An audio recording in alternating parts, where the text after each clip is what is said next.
Let's talk about Kennedy Yanko, an artist I appreciate not only for the physicality of her work, but for the depth of the thought that precedes and shapes it. I want to step into her world today because she's been one of my favorites for a very long time, and I haven't had a chance to talk about her. She's a sculptor who blends steel and pours paint to create forms that feel fluid, that feel like they're in motion, and you can feel the action through her work, but also the stillness and thought. You can see the grapple between softness to the eye and hardness to the touch. I find myself really attaching to her journey, trusting her to do the deep work, and using her work as a learning tool to understand her philosophical viewpoints, but also having the opportunity to view something very beautiful while I'm learning and appreciating her perspective. She's become one of those artists for me that I will continue to be a part of her journey because I'm learning so much that truly resonates with who I am. And that's one of the most important things you can do as someone who appreciates art. Connect with what you connect with. Anyway, y'all, I'm Mariah Elise, and this is Dear Glory, where we create thoughtful access points into the art world through education, discovery, and market insight. Let's get to it. I want to walk through what her work looks like. It's heavy and soft. It's industrial and elegant. There are large twisted sheets of salvaged metal, and they're draped with what she calls paint skins. These sheets of dried acrylic pigment, manipulated, shaped, and finally, injected with resin. Her sculptures take motion. They ripple, they curl, they hover. They take up a really beautiful space. Some are suspending in the air. You find others that are leaning into walls, like cementing memory, memory made physical. To me, it feels extremely poetic. To me, it takes the shape of life and creates an access point into idealizing what life looks like through form. Her work feels like she's working through something, like she's navigating thought and emotion, pressing pause on the moment she finds clarity and freezing it in form. It's incredibly thoughtful. There's a sensuality to it, yeah, but it's not overly emotional. It's processed, it's centered, it's postured. And I can imagine the self-work it takes to reach that point. I really feel reflected in this work, or at least I would like to be a reflection of the work that I see her creating, and that says a lot. And as a collector, as an artist, that's one of the key points when we're looking at work, is to naturally feel the connection, naturally see the reflection of ourselves or the things that we connect to within the painting. That's when we know it belongs to us. Her sculptures are holding this contradiction of survival, but not in the way that feels harsh, right? But in a way that's incredibly peaceful. Yanko's work understands the need to be strong, but also to remain malleable, even if that malleability is happening through something as intense as welding, even if that means reshaping again and again and again.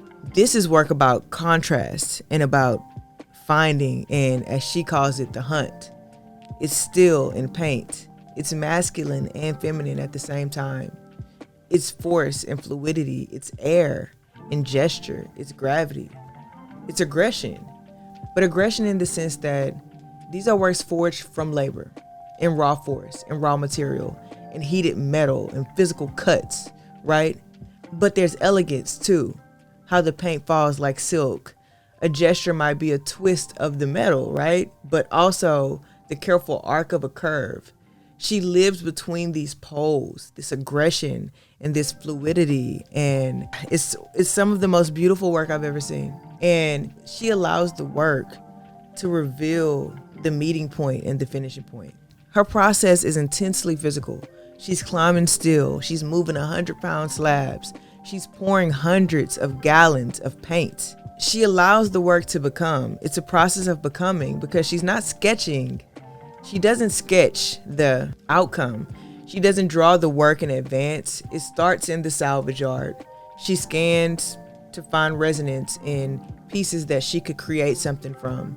She's searching for color. She's searching for the possibility of form.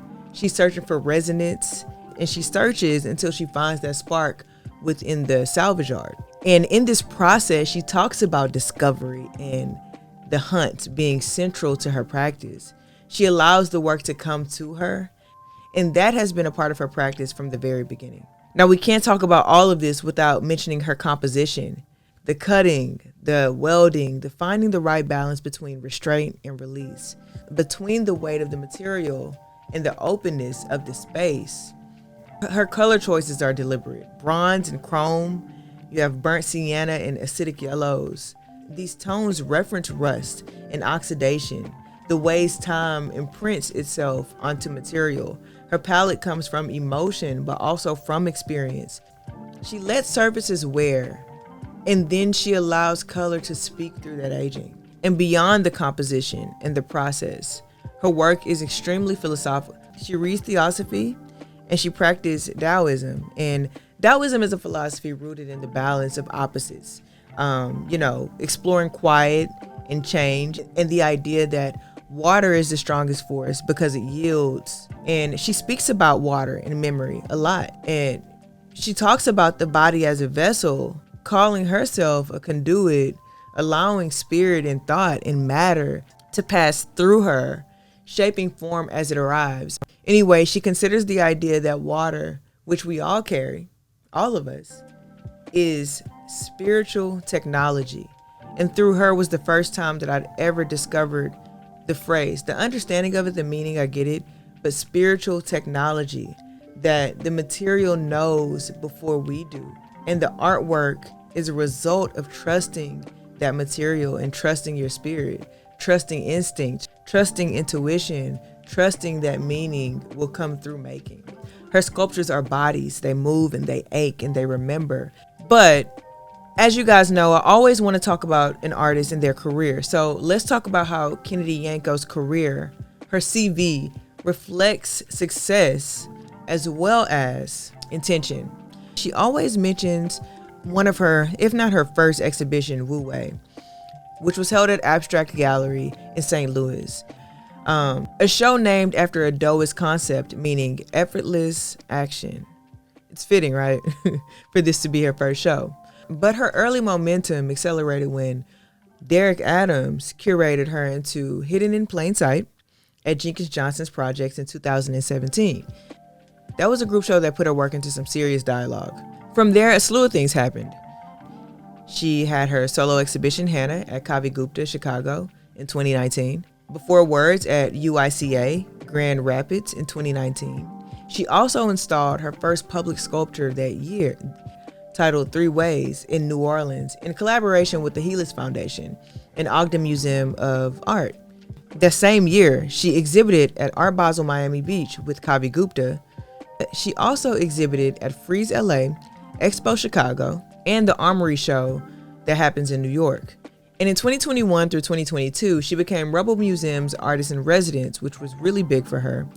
And she was the first sculptor to do so. This work debuted during Art Basel Miami Beach and placed her directly in the center of the market and in conversation with artists at the time like Amoako Boafo and Kennedy Brown. Her dual solo shows in 2025, Retro Future at Salon 94 and Epithets at James Cohen, position her as one of the leading voices in American abstraction. She's been included in Young, Gifted, and Black with the Lumpkin Bakuzi collection, the Abstract Future, which just opened at Jeffrey Deitch, the 100 Years, which was a collaboration between Deitch and Gagosian, Social Abstraction, which was the Gagosian in Beverly Hills in Hong Kong, Life During Wartime, which was at the University of South Florida. She's been shown alongside Rashid Johnson, Julie Meritu, Lauren Halsey, and Sam Gillian. In fact, there's a clear lineage, for me anyway, from Gilliam's draped canvases to even Melvin Edwards' welded forms. You can see how Yanko both honors and expands this tradition of abstract expressionism, and her intuitive and spiritually grounded approach also really places her in conversation with Hilma of Klint. And Yanko, just like Hilma, sees her work shaped not solely by the conscious intent, but by forces larger than self. Both artists are drawn to the metaphysical and the energetic, believing that material can carry memory, can carry frequency and transformation. In Yanko's case, she's doing this through steel and pigment rather than, like Hilma, oil and symbol. The spiritual channel through the work remains. Her work is in the Brooklyn Museum, the Smithsonian, the Rebel Museum, Albertina Modern, MCA Chicago, Bunker Art Space, JP Morgan Chase's collection, TD Bank collection. She's also a 2019 recipient of the Colleen Brown Art Prize, was featured in 100 Sculptors of Tomorrow by Thames and Hudson, and named an art form critics pick. Beyond the exhibitions, she's curated shows, she's led artist talks, and even partnered with brands like Chanel. And I thought that to be very interesting, but on track. It made so much sense. And it was a collaboration that extended her influence into the world of fashion and luxury. And it placed her work in dialogue with these broader conversations around elegance. You know, Chanel having this background known for being one of the most elegant fashion houses. This exploration of material, her conversation expands there. Themes that seem to be deeply embedded in her practice. Her voice and her work has also been featured in major publications, including Artform, ArtNet News, Culture Magazine, W Magazine, T Magazine, Interview, where critics have praised her for pushing sculpture into this emotional and philosophical territory. These publications are reinforcing her importance in this critical and curatorial landscape. Kennedy Yanko's market also tells a story of thoughtful growth, steady value, and this long horizon, right? On the primary market, she's working with and represented by Salon 94 and James Cohen, which are two galleries that know how to support long-term careers. And her works are placed within museums, serious private collections, and cultural institutions. And on the secondary side of things, her trajectory has been pretty strong. In 2022, her piece Set Aflame and Warm sold at Sotheby's for $176,000, which was more than double the high estimate. So that was really amazing. But that was 2022. It was a different market. She has since appeared at Phillips, Christie's, and high-profile benefit auctions. Most recent sales remain pretty strong, often closing around at 50 to 65, with those estimates being between 50 and 60. So she usually closes somewhere around 48, upwards of the high estimate, if not going above the estimate. Considering in 2022 she had a $176,000 market, first thing we have to consider is that work was much bigger than the works that are selling for about $50,000, right? That was also a different market. So I would say that right now her market is holding really steady. It's really strong so far. And the work on auction does seem to be priced correctly. But what's more telling is this. Over this time period, her work is being held. It's not flipping. Museums are acquiring. Collectors are holding. And this does signal a long-term belief and a foundation that her market isn't a bubble and it isn't speculative. It's really structural, and she's really supported by people that believe in her. And geographically, her market is broad. She has collectors in New York, in Vienna, in Cape Town, in Seoul, Buenos Aires, and she's not tied to one region. She's creating a global conversation, and she's speaking globally. So in a market that has rewarded hype over the last few years, Yanko has been offering consistency and depth. And in a market that can be really fickle, she offers philosophy. And her values are rooted in the innovation of the material, the rigor of her process, and the clarity of her vision.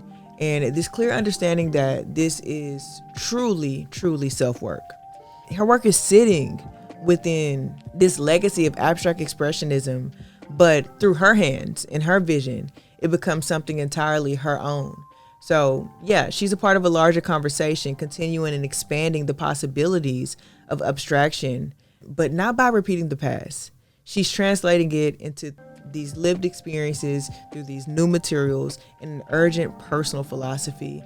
And her significance isn't just about where she fits in this space, it's about where she's gonna bring abstraction forward. Anyway, I really enjoyed thinking about Kennedy Yanko. I really enjoyed digging into her practice even more. I've been a fan of her work for a very long time, And it is totally an honor to be able to hopefully introduce some of you guys to her work as well. So thank you for watching and being present for this, journey through Kennedy Yanko's world. And I hope this deep dive gives you a more personal, more powerful view into her practice and into her work. Not just what it looks like, but what it carries, what it feels like. If you want to go even deeper into these conversations like this, beyond just watching, but kind of jump into building, I would really love to invite you to join my Patreon. Inside, we're building a community of artists, collectors, and thinkers who want to explore the market, but also the meaning and the many aspects that this art world gives to us and gifts to us. If you're looking to grow your knowledge and get ongoing insights, I do recommend starting with the Build and Glory tier. It gives you access to weekly content, artist breakdowns, educational tools, book clubs to help you navigate your journey within the art world. It also provides strategic advice that is general, but if put to practice, will add and aid into your collector journey or your artist career. Now, for those of you guys that are ready to take it a little bit further with one-on-one advising sessions and tailored strategy, I recommend Mastering Glory. That's where we get personal, where you and I build together, where you bring your questions, bring your projects, bring your goals, and we map them out together. That's whether you're building your practice, your collection, your legacy. I want you to know that there is a place for you here on the Dear Glory channel and on a deeper level in the Glory Collective on Patreon. Please remember to like, subscribe, and share this video if it resonated with you. And more importantly, I want to thank you guys for staying on your own path to glory, because glory is about becoming. It's about returning to the truest version of yourself, one decision at a time, one step at a time, one realization at a time. Whether you're an artist, a collector, or simply someone navigating life with intention, keep creating, keep observing, keep building, because glory is for the committed. Anyway, until next time, I'm Mariah Elise. This is Dear Glory. Stay grounded, stay curious, and above all, stay glorious. See y'all soon. Peace.